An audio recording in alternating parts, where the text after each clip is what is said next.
Well, I'm Rick, And I'm Eric. and we are your transparent wealth management host. Welcome to our show. Want a happy Friday to you, my friend? Happy Friday, Froggy Friday to you. And how are you feeling after the Rick Saylor Financial golf outing Wednesday when my team beat your team? Well, you know what? Beat everybody's team. We came in first. You came in first. We were the first ones done, and we were 5 under. And I'm thinking, I don't think this is going to hold up. And then a couple teams start showing up, and we were beating them. And then you show up, your team, and it's 9 under. I was like, well, 9 under par. Now I know a Didn't little fare bit too how the pros feel. Now, I can't take credit for that. I mean, we had a good team. I did contribute, which is what I'm always looking to do in a scramble. I didn't see that coming.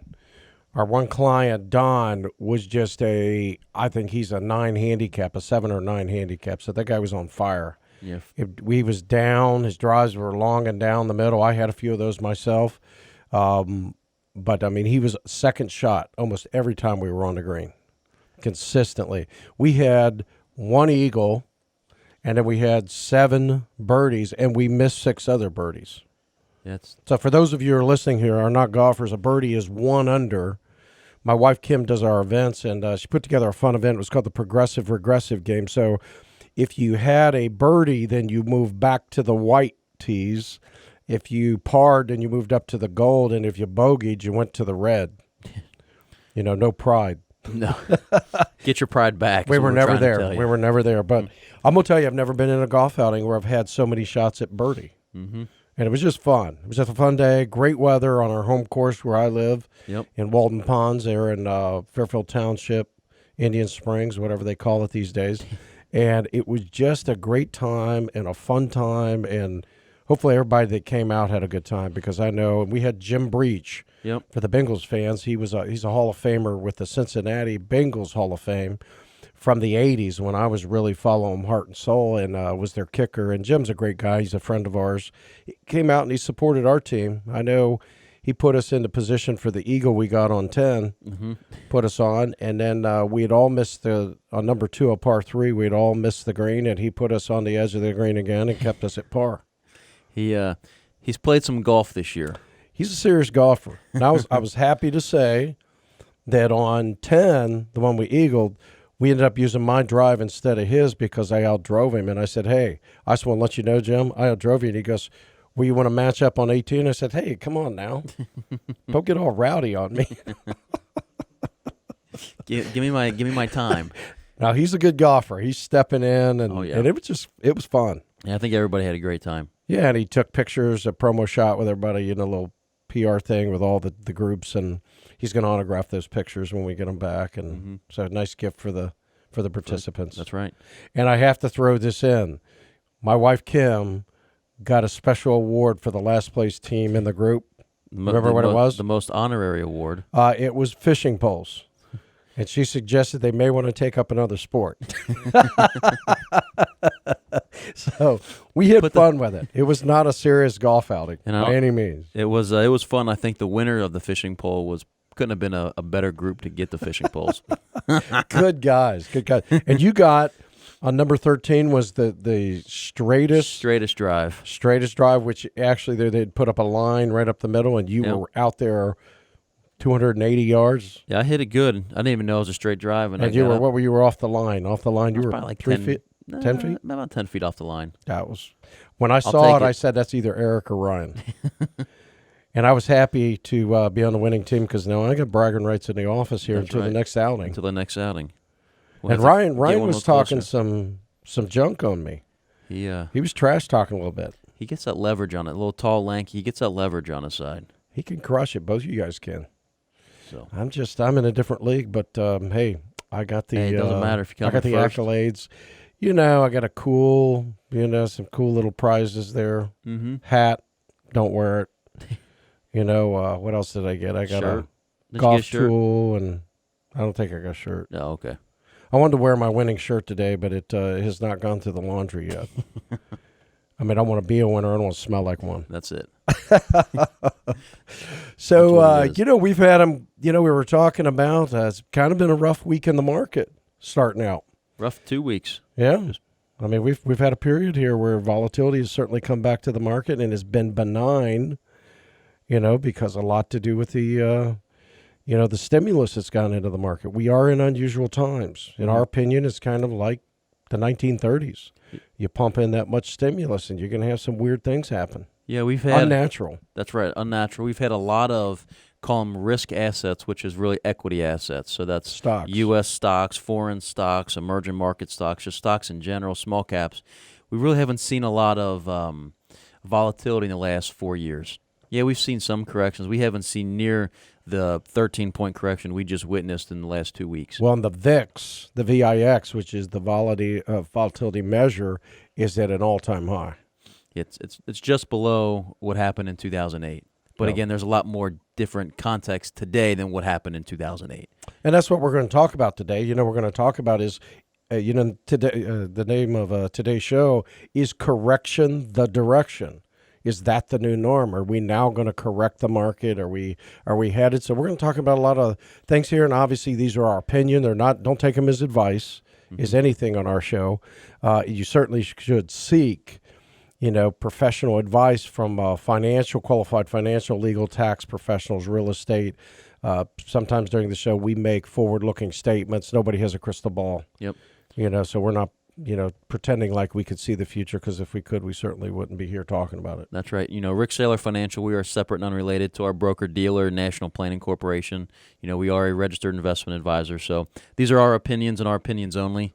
They're for education and enlightenment and hopefully entertaining to you. Should be an interesting show today, to say so the if you've got a comment or you'd like to ask a live question, call 866-472-5790.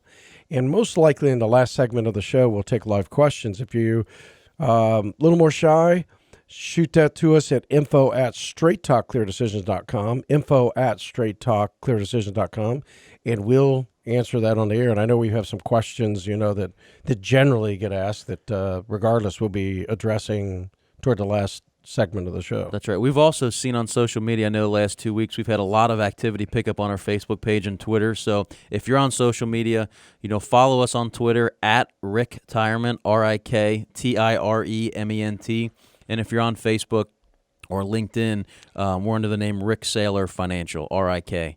So get out there, check us out, ask for everything. Our website is straighttalkcleardecisions.com. We've got a plethora of information out there, from white papers, research reports, anything from estate planning with our partners, taxes, insurance, money management.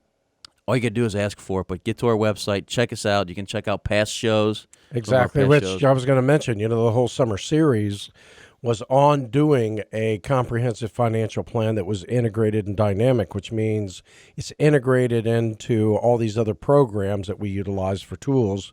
And we've spent probably $11,000 at least. Mm-hmm. And that's a recurring fee for us. It's a $500 value for you, and you can go in and do it absolutely free. And all you have to do is you shoot us an email. Mm-hmm. Give us your email address at info@straighttalkcleardecisions.com, and then go listen to the past shows. If you got questions, we'll walk you through it. We want you to actually see where you're at. Like a financial GPS. And that's ever so critical. You'll hear us refer that today on today's show. And it's absolutely free to you. Complimentary. There's no strings attached. We'd love to be part of the solution. And we'll mention some of that today in terms of asset classes and what we think is, what we view as functional or dysfunctional. Mm-hmm. And speaking of which, one of the more functional things we've come to realize in our combined 40 years or so of financial planning and services and advice, is the holistic model that's end-to-end that we use. And we're very, what do I say, maybe biased toward that, but, I guess that's okay because it's highly effective from what we can see. When you look at, in our industry, there's always this ongoing debate, should you be with a fee-based or commission-based person? And our question is, why are we debating that? Why don't we just look at whatever the problem is and look at the solution and disclose it? Transparent wealth management. So we choose, Eric, to be both fee or commissioned, just not on the same dollar at the same time. But you should know what you're paying, why you're paying, and what it's going to do for you. Yep. And the second piece to that pillar is tax planning. So we partner with a couple CPAs here in our area. They do both tax preparation and planning. The preparation's mandatory, Rick. That's what we all have to file some sort of return each year. The planning is what's optional, and that could be the difference of keeping a couple $1,000 in your pocket at the end of the year or paying it out. So our partners can go back, I believe it's 3 years, look at any past returns to see if there were any mistakes, and if there were, maybe amend it and change it. But if they can't, the big thing is make sure you don't step on that same landmine going forward if you can avoid it. Right. I mean, it makes sense, and work with competent people that are proactive, because most of the industry, by the way, is not, in our opinion. We see them as very reactive. They've given you the damage report on Monday morning, using a football analogy, your Monday morning quarterback, and here's sorry, this is the damage, and here's what it's kind of a plug and pay. So, I look at that from the risk standpoint of risk management and insurance. Only write checks for that which buy insurance for that which you don't want to write a check for. So you constantly in the area of, life insurance and long-term care type things. If you're a baby boomer out there listening, if you don't have that, you're asleep. You need to seriously look at it, because, when we look at the second greatest concern to baby boomers, I think from a poll last year with Gallup, 63% were concerned that they were going to have a catastrophic illness they could not pay for. The number one was, am I going to outlive my money? It's 69%. So, looking at those risks, having professionals, we don't do that, but we have partners that do it. We call it an insurance audit. And you look at the areas, do you need disability? You need Medicare planning. I mean, there are so many choices under that thing, it gives me a headache, and we have a partner who does that. Looking at all those things and making sure you have the right coverages and you're paying a fair price. Mm-hmm. And the last pillar is estate planning. So we work with both elder law and estate planning attorneys.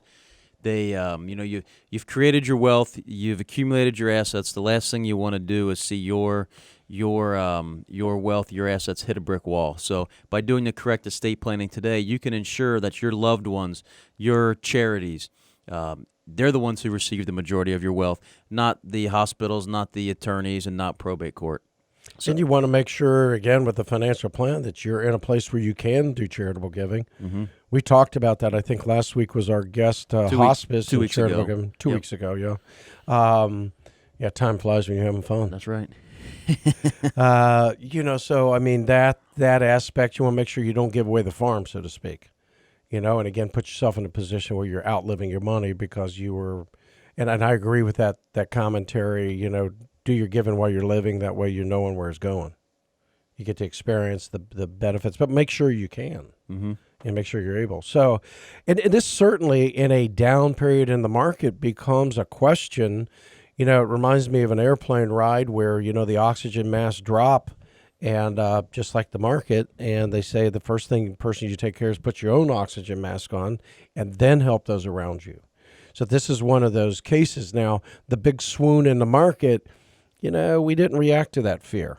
Mm-hmm. And if you were getting our free e-newsletter, the Rick's View, you would have seen that we communicated that to our clients on a number of ways, but that's something you can get simply by asking for it. We'll give you an absolutely free subscription, and anytime you don't want it, click off of it. Yep. But we were communicating that. Mm-hmm. Hey, we're looking at underlying fundamentals. We're going to tell you a little bit and open up, behind the curtain of Oz here, so to speak, and see behind some of what we're looking at and what we're tracking. But why don't we start with that first piece that you said, because I thought that really kind of says what a lot of people, I think, were feeling. Mm-hmm. You got a choice here. You're either going to make your decisions on fear or facts. That's right. And when you look at, what's happened, let's go back a couple of decades here. Let's start in the 1980s. U.S. stocks were up nearly 400% in the 1980s. But yet, Rick, all that anyone remembers is the crash in 1987.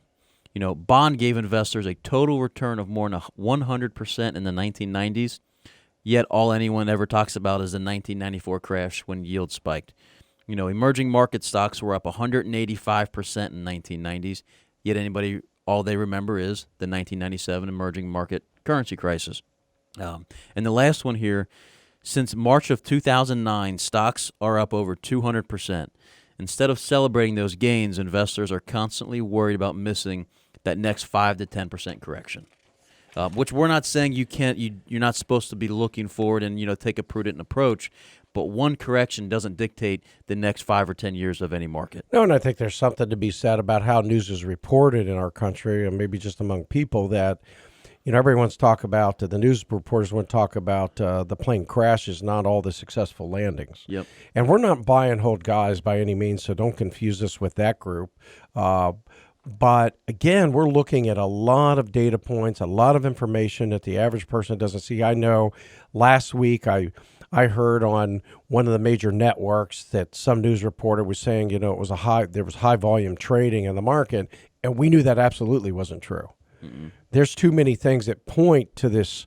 This is one of the periods in the market when Wall Street is on vacation. It's the biggest vacation time in the year, which means the trading desks are empty.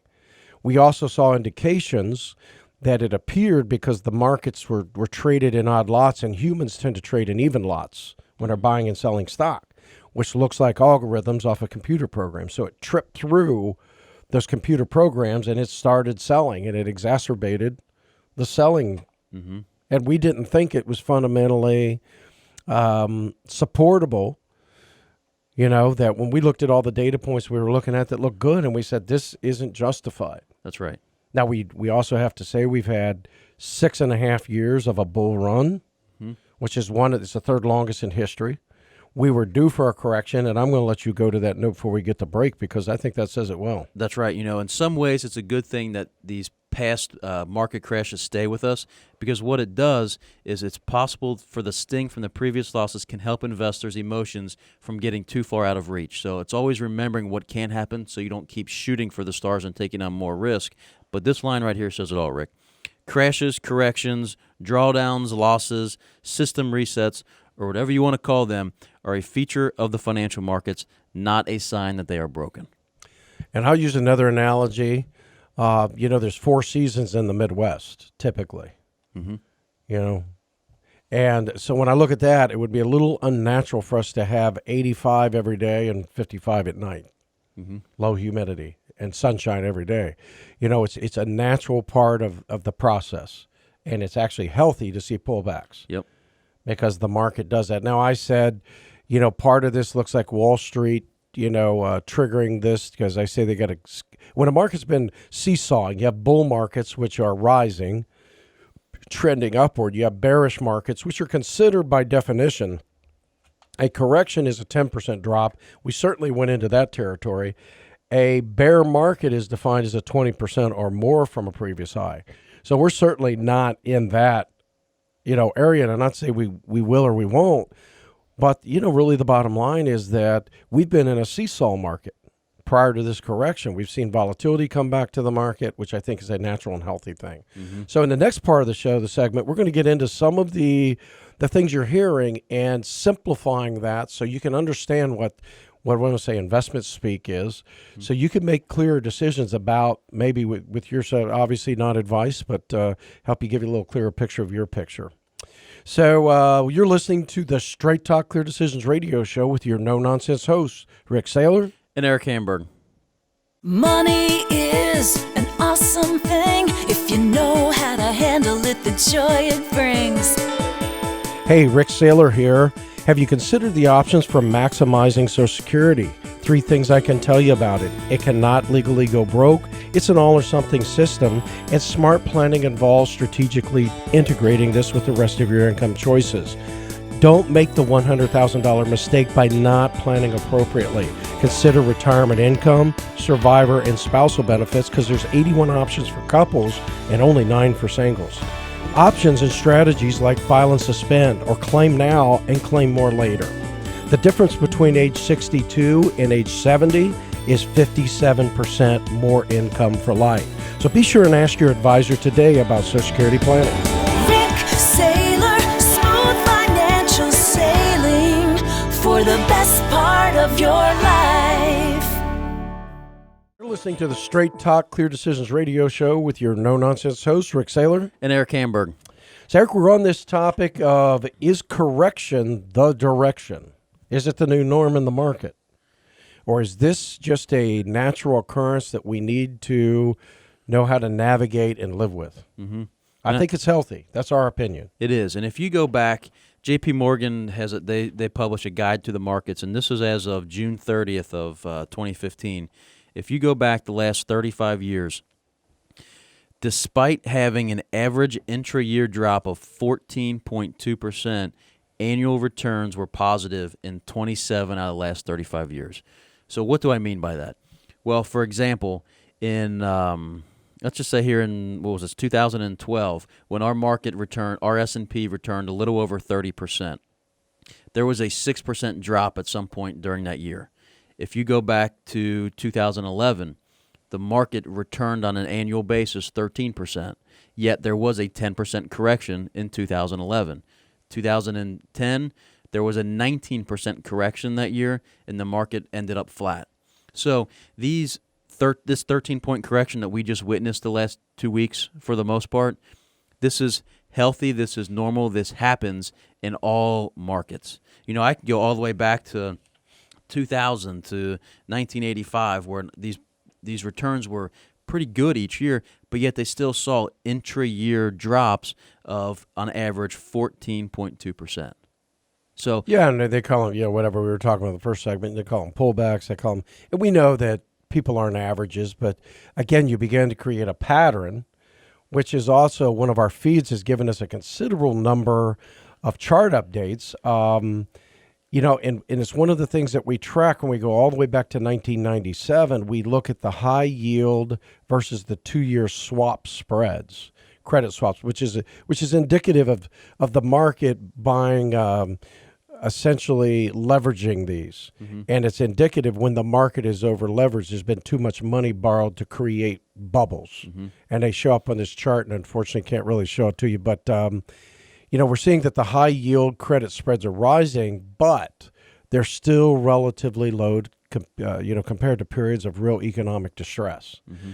So actually, swap spreads are declining or at levels which are typically coincide with periods of economic tranquility. Now, no promises there, not forward-looking, just, again, this is cyclical analysis, they call it. So I'm going all the way back to 1997. We're actually below that period. Mm-hmm. So when you look at these and compare it to that. Now, a couple others here that, which is maybe a little more pertinent in this market, are high-yield energy credit spreads. Now, I look at this, and again, it's trending upward, but it's not really out of line. I look at 2003, and I look at 1999, where these were, it's in line with that. Mm-hmm. We're still well below 2001 and 2009, where those peaked. So again, that's why it's important to take this into perspective, what just happened. So I look at the corporate credit spreads, again, showing a very similar pattern to investment grade. Stocks, they call this wall of worry that it's rising. The VIX that measures a 10-year ratio is backed off a bit, but it's still very high, and that's the volatility. It's almost as high as it was at the apex of the PIGS crisis in 2011. And of course, that is an acronym for Portugal, Italy, Ireland, Greece, and Spain. So when you're looking at the market's very fearful of a global economic and financial fallout, and of a slowdown in the Chinese economy and collapsing energy prices.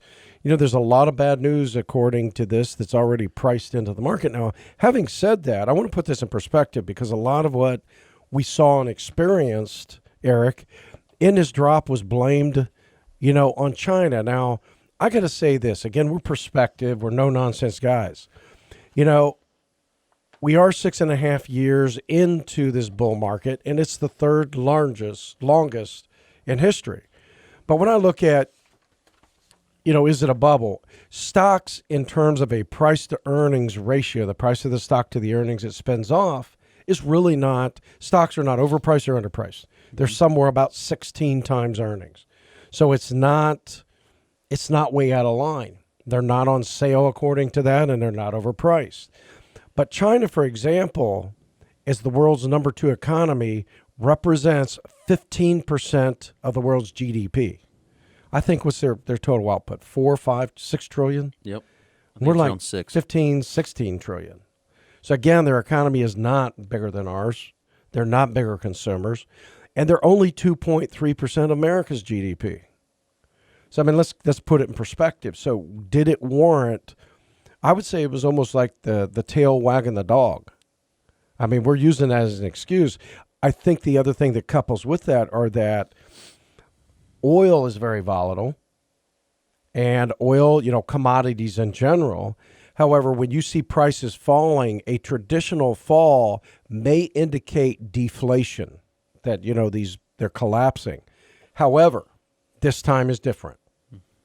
This one, Eric, is coming from the massive production of the frackers, right? Fracking oil, Yep. fracking natural gas. We're at close to 100-year high levels. It's a supply. We've never had this much oil. The world's never had this much. Iran, and it looks like that deal's going to go through in some shape or form, whether we like it or not. And Iran's going to start pumping into an oil glut. Mm-hmm. Now, what you're probably asking yourself, why isn't gas $1.50 a gallon? Well, the industry does a masterful job. That's right. I thought it was pretty interesting. Was it 2 weeks ago before I went down to Alabama for that funeral? I left and gas was $2.20, and I think it was like $43 a barrel. I got back on Sunday, at least here in the Midwest, in Ohio, Indiana, Chicago, Illinois. BP, which is actually the largest oil rig in the U.S., they had some issue and they had to shut down their rig, so they couldn't produce any oil. So if you lived anywhere from Indiana, Illinois, Ohio, Pennsylvania, Kentucky, we saw actually probably a 50-cent increase in our gas during that week, and it still hasn't come down yet. It's still starting to fall, but we rely heavily on that oil well, and that oil well fell. So it's just looking at oil. This is not a demand issue in oil right now, this correction we're seeing. Like Rick just said, this is a supply issue. We've got a lot coupled of with supply. you do have slack consumption, and again, I'll make a statement again, as you've heard me say before. When the biggest economy, single economy, well, I can't say that, the European economy, European Common Union is the largest economy. That coalition, however dysfunctional or functional it is. But when you look at a country, we are the biggest country as a consumer market and the single largest GDP to the contribution of the world GDP. So as we go, so goes the tide of the market. Now, the other markets can say, hey, we're decoupled. I'm going to say, I don't think so. When I look at the period of time that coincided with the baby boomers turning 46 years of age, we saw the largest rise in the stock market in the history of the market, in the richest country in the world, in the history of the world. So as you have more 46-year-olds, you're going to have more economic activity here, which is the building and buying of houses and the building and buying cars, because they drive more jobs and spending and consumptive. Last check, I think it was 70.5% of our GDP is driven off of consumptive spending. Now, the reselling of houses, economic activity, but not like the building and buying. Correct. So following to the completion of that narrative, the more 46-year-olds we have, the more economic activity, and the higher the tide goes. Countries have to export here. We'll be exporting in the next cycle energy to a world as a rising tide, because all the boats go up. Now, what's missing from the equation, Eric? 48-year-olds or 46-year-olds. Your generation, right? Yep. We're still going down for the next 5 years. Now, somewhere about 2020, you bottom out. You go 2 years across on the birth rate. And then come year 2022, we start seeing your generation, 80 million, not quite as steep or sharp, not quite as long, but we see 80 million millennials turning 46. Do I think that's a game changer? I do. That's my opinion. We're one of the few countries. Maybe it's just a coincidence. It could be. We are one of the few countries that has an echo boom, meaning we've got another generation of massive, of the masses coming. The problem is we're just in this trough right now. We're in this lag where we don't have the big consumer spending right now. Can government We don't have the drivers. Now, we look at a lot of indications, and we hear this from one of our market feeds, and there's probably, 7, 10 different sources we're getting stuff from, at least, that we continually rely on. But I look at things people were asking about, is the market, how is it, based on history? We are right in a quarter of the charts since 1950. And from Bloomberg, we are right in basically the channel of where the market, the S&P's been over since 1950. Yep. Granted, we're not above that. We're not below it. Nope. Certainly not like it was in the 90s. And that was peaking and credit was expanding. Now, the other thing we hear a lot about, the biggest indication of fear in the market is gold and the price of gold. You know what? That's not out of line either.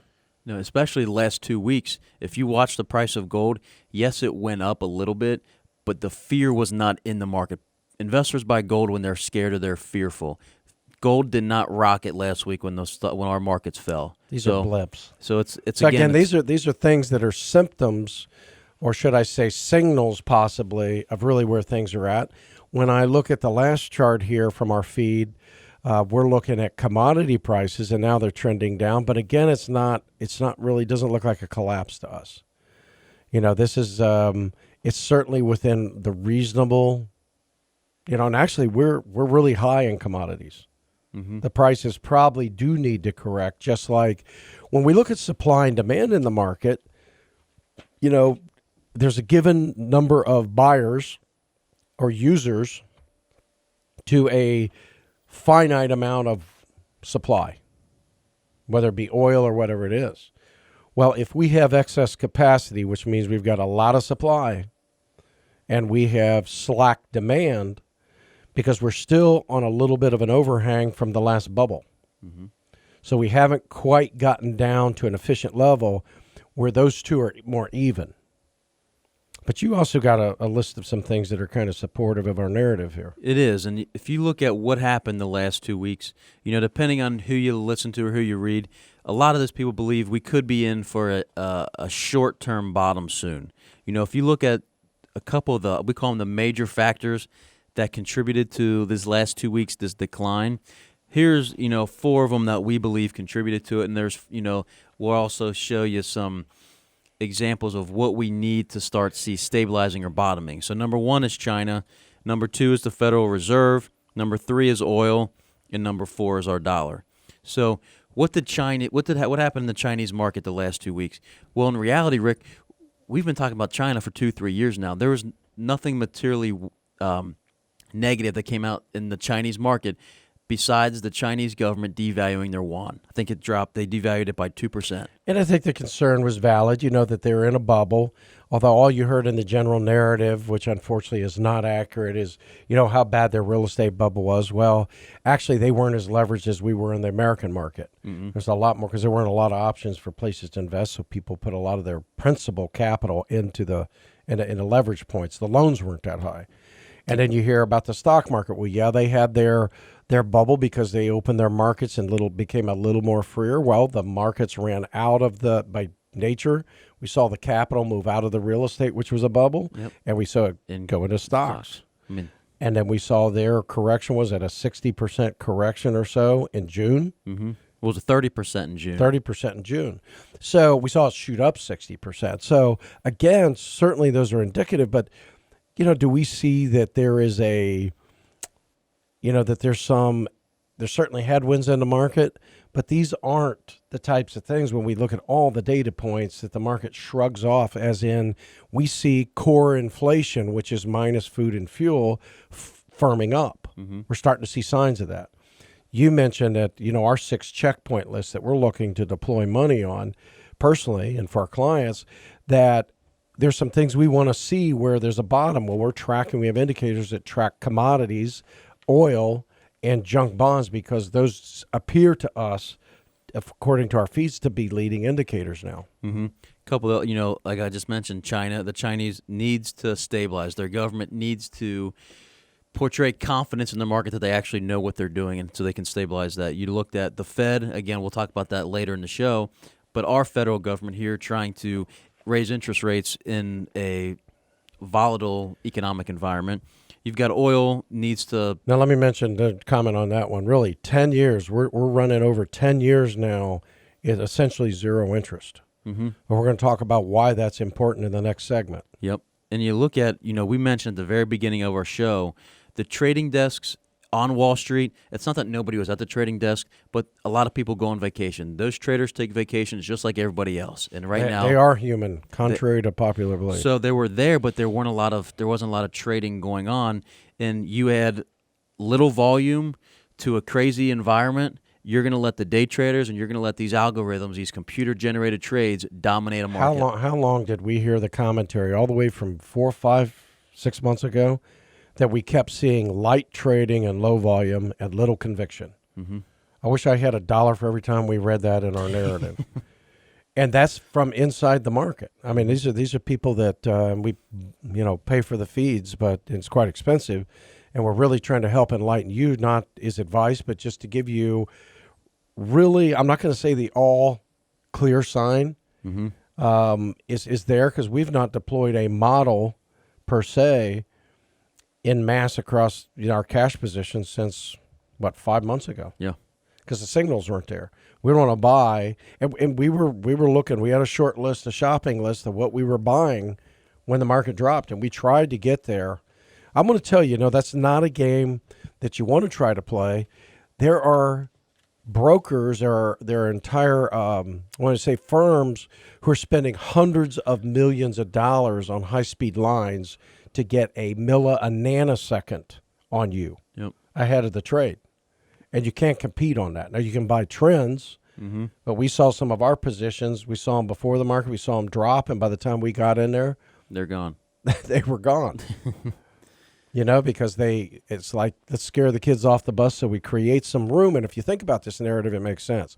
So if the market's trading sideways, would it not stand to reason that if you had some control over the market, would you not run it down to scare people off so that you create a return space? So if you drop it 10% and then you're buying into that near the bottom, and then it goes right back up to where it started, you created a 10% return for yourself or your clients. That's right. This volatility, there are opportunities that exist within this volatility, but typically the only people that participate in these opportunities are people that have a plan prior to a correction or prior to a crisis. If you don't have any plan and a crisis happens, you let the emotions get the best of you. You might sell something or you might just buy something. You need the plan in place before this happens. So when that crisis occurs, it's going to occur again. You're ready. You're ready prepared, for it, right? and you can be prepared. The old Boy Scout. Well, in the next part of the show, Eric, we've talked a lot about equities and stocks. Now we're going to talk a little bit about the Fed and the possible impact on cash and bond positions as a whole. You're listening to the Straight Talk Clear Decisions radio show with your Straight Talk host, Rick Saylor. And Eric Hamburg. Money is an awesome thing if you know how to handle it, the joy it brings. Hey, have you heard about the new long-term care alternatives? Many of you may know how I managed my mother's care, and I took her through her money in the spend down into the veterans benefits. My father was a 2-time Korean War vet, and right into the Medicaid.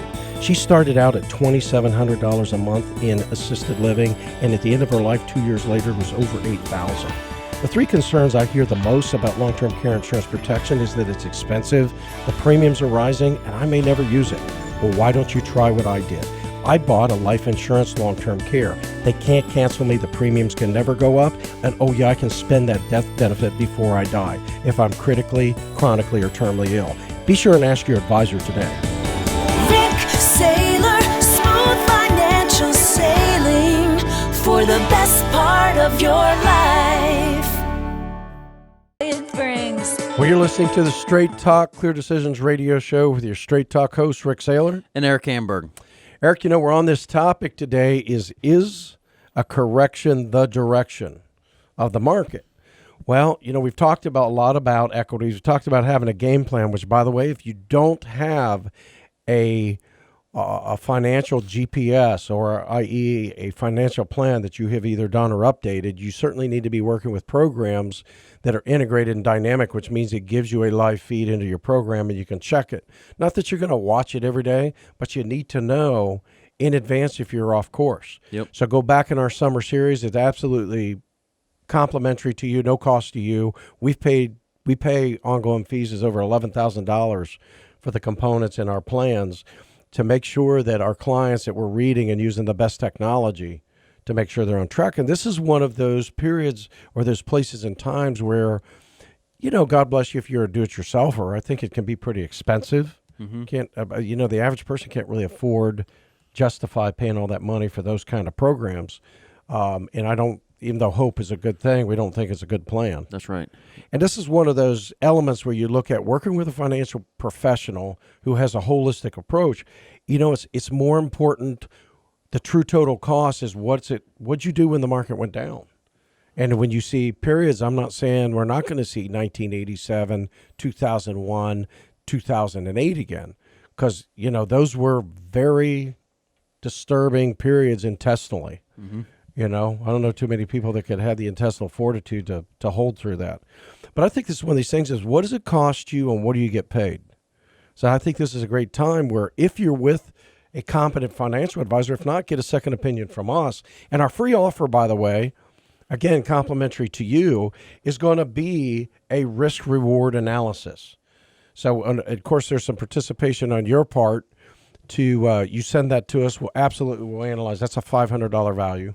Yep. We will do that. No strings attached. We want you to see what's broken. So, again, taking advantage of that. We would love to give that away to you, and we will do so. All you got to do is contact us at info@straighttalkcleardecisions.com. You can call us 24/7 at 513-454-9999. If you have a question for today's show, 866-472-5790. Mm-hmm. So, Eric, we've talked about stocks. How about bonds? And we keep hearing this, and you and I hear this ad nauseum, that is the Fed going to hike rates, and why is that important? Well, the backdrop, let me set a little ground before you make your comment. We've been over 10 years at zero interest. Mm-hmm. The Fed has not been able to, quote unquote, lift off. They're afraid to do one interest rate increase, even a quarter a point. So essentially we're at 0.25 and below that. And you see that if you're in the banks. It's also distorted the bond market. But when we look at the Fed, they're concerned. They understand if they move too soon or they move by too much or too often, they could throw our economy into a recession. Yep. And why is that important, specifically the bonds right now? Well, first off, let me just tell you, when the Fed, how the bond operates how a bond that an investor buys operates within the federal government's requirements. So when the Fed lowers interest rates, which we saw from basically 2000 to 2009, the capital of the yields went down, but the capital went up in value. So bond investors made a lot of money. I think I at one point saw an average return of right around 9% for a bond per year. In the 90s. And what we call the efficient frontier charts out risk and reward. At the yield curve, actually, or the risk reward curve inverted.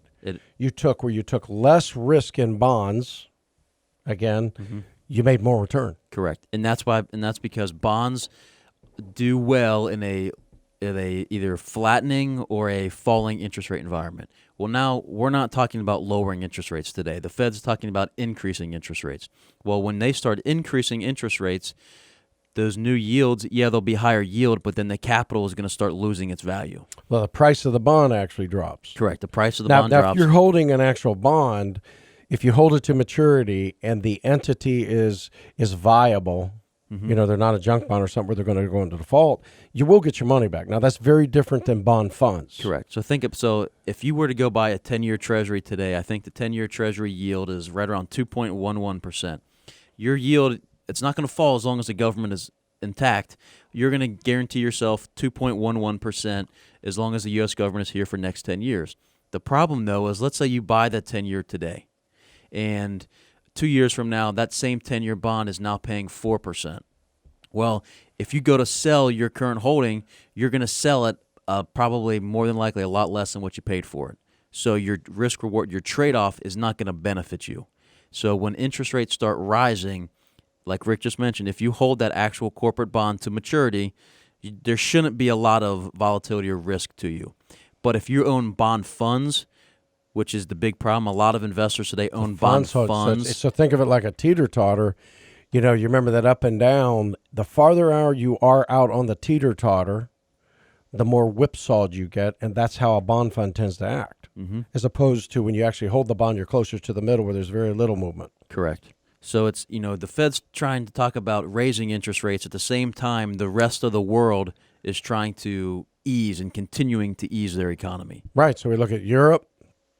They're on a quantitative easing train, which will not come to the station at least until September 2016. Now, if they start to see firming indications of inflation, they may curtail it just like we did over here. We saw last year we came off of we were printing at one point, and it's just interesting to reflect backwards. The Fed at one point was printing, the Treasury was printing $85 billion a month that they were buying of our own debt, propping up our bond market.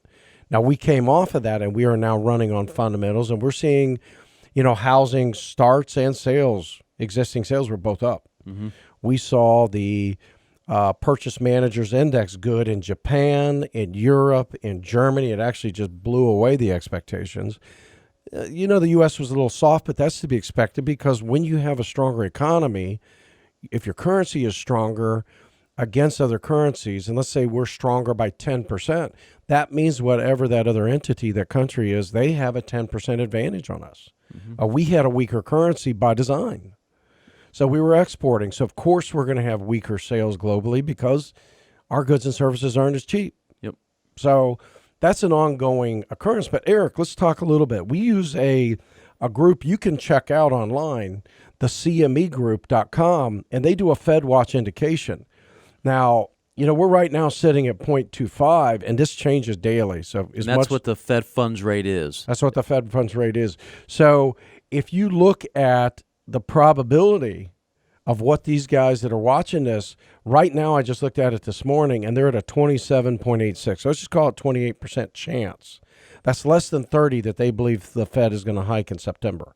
Mm-hmm. Now, the other narratives we've heard is that, and the Fed speak goes back and forth ad nauseum. You got a great story to tell about the analogy on a plane. Tell that story. I love that. Yeah, we all love transparency. Transparency, don't get us wrong. But think of it this way. You jump on a plane, you're going from where we live in Ohio, from Ohio to California. The pilot gets on the intercom right after the door is shut and says, "Sit back, relax. I'm going to get you to California in 3 hours and 30 minutes." He gets off the intercom. You don't hear from him again until you make your descent into that city, wherever you're going. But what if your plane ride was a little more transparent and he left his mic on and he started talking about, here's some turbulence and, we may be having a bad indicator out here on the left motor. Yep. You saw this oil light go on. Those things, if you want to believe them or not, they do happen. Not every single flight. Those warnings go off, and you would need those warnings to go off so they can correct it before something major happens. Do I really need to know that? You don't. Is that TMI? That's too much information. And that's what the pilot does, though. The reason he says it at the beginning is he's giving you his confidence that, hey, he's going to get you from point A to point B. He's going to get you to landing there. You don't need to know all the little noise that goes on. Now, I probably don't want to, but you relay that to what the Fed's going on right now. I used to know this number, the Fed used to make only like 2 or 3 Fed announcements per year, I think like 15 years ago. I swear to you now, it seems like the Fed, there's probably 4 or 5 a week. So it's not that we don't like their information, don't get us wrong, but when you've got all these Fed speakers going all different directions, it's giving us the uncertainty was, we thought we felt good about this economy, but maybe I shouldn't feel as confident as I do because the Fed, they won't make a decision. They're in a over-management mode. Mm-hmm. There is such a thing as over-management, and I think we're in that kind of mode, and I understand, we look at this market, this is like the 1930s on stimulus. That's really what we're still in. We're coming out of a slow, a declining period going into a slow growth period. So, yeah, it's going to be a little shaky, again, in our opinion, until we see. So you could be looking. We get this question a lot. Well, Eric, how long is this going to go on, in your opinion? In our opinion, until we see more 46-year-olds, peak consumptive spenders, and the American consumer market come back. That's going to drive jobs and creation and tax revenue and everything else, we're not going to see a significant upswing. Now, what if you're in retirement? Well, you better be looking for durable income. Mm-hmm. You may want to catch our program here on the 15th and the 17th, Bond Alternatives and Durable Income. And if you email us, we will give you a link to that. You can visit us. You can come to our office if you sign up and get in. Seating's limited for that. At the times and dates, but it's on Tuesday, Thursday that week, the 15th and 17th, and we've got there's going to be 4 speakers on the topics. Correct. Talking about durable income and something that's an alternative bond, because I will be very clear here. An interest rate increase will not be good to the bond market. I don't know what it's going to be, but it's not going to be good. Correct. And because when the interest rates go up, the bond market yields fall. Correct. And if you're not in Cincinnati, Ohio, we are, like Rick mentioned, we're offering a WebEx. So you got to shoot us an email, info@straighttalkcleardecisions.com, and we'll send you the login information so you can see and hear the material that's being presented. And we're big on education. Yep. I think that's, again, you're going to hear it straight. You may not like always what you hear, but we're going to give it to you straight because we tend to work with people that we feel that are adult in nature. Mm-hmm. And you need to be able to, who was that Jack Nichols said, you got to be able to handle the truth. And you can't handle the truth. And if you can't, hey, we understand that. But if you can, hey, drop in, visit us, and hopefully with the what you may see there, it may help you make a clearer decision about your circumstance and your financial future, your wealth. Yeah, because, our job is to point out what could potentially happen in the future. Our job isn't here to say, hey, you're in a perfect situation, and us knowing there are potential conflicts going ahead. We're here to point them out and to see, can this really happen? What's the probability of this happening? So, Rick, make sure they don't miss our free offer. This week is a risk-reward analysis, absolutely complimentary to you. And you can contact us at info@straighttalkcleardecisions. You can get on the web at straighttalkcleardecisions.com. Call us 24/7, 513-454-9999. Just request the risk-reward analysis. We'll follow up with what you need to do. Well, it's been a great show, Eric. It has been. Is correction the direction? We will find out. I think it's part of nature, but I don't think we're on a downward trend. Mm-hmm. But stay tuned. Thank you for joining us. You've been listening to the Straight Talk Clear Decisions radio show with your straight talk, holistic, no nonsense management wealth, Rick Saylor and Eric Hamburg.